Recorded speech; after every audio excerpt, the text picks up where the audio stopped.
Fear is the path to the dark side.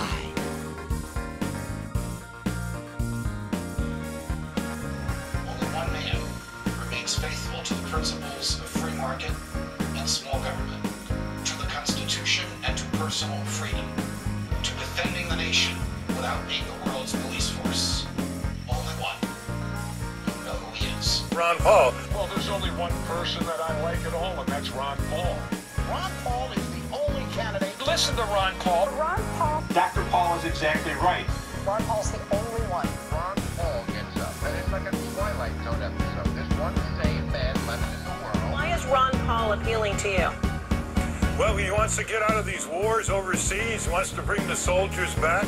He wants to cut the bloated military budget. He wants to change some of the anti-civil liberty provisions of the Patriot Act. He hates corporate welfare and all these bailouts of Wall Street crooks. So that's pretty good. You know, Anderson Paul was right on that. I am on Ron Paul's bill to audit the Federal Reserve. I would agree with Representative Paul. Congressman Paul, you're correct. You do exactly what Ron Paul said. And Ron Paul does make a legitimate point. You know, you gotta hand it to Ron Paul.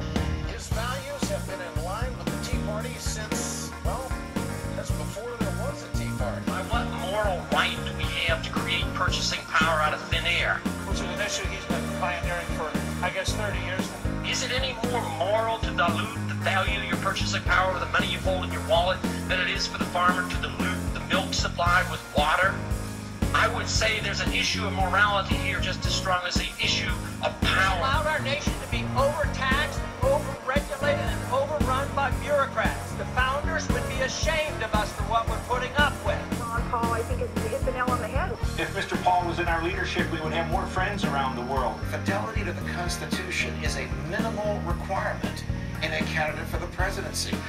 They're trying to shut him up, discredit him any way they can, and it sounds pretty familiar, doesn't it? There's no way any of them are better than you. Fear leads to anger. Anger leads to hate. Hate leads to suffering.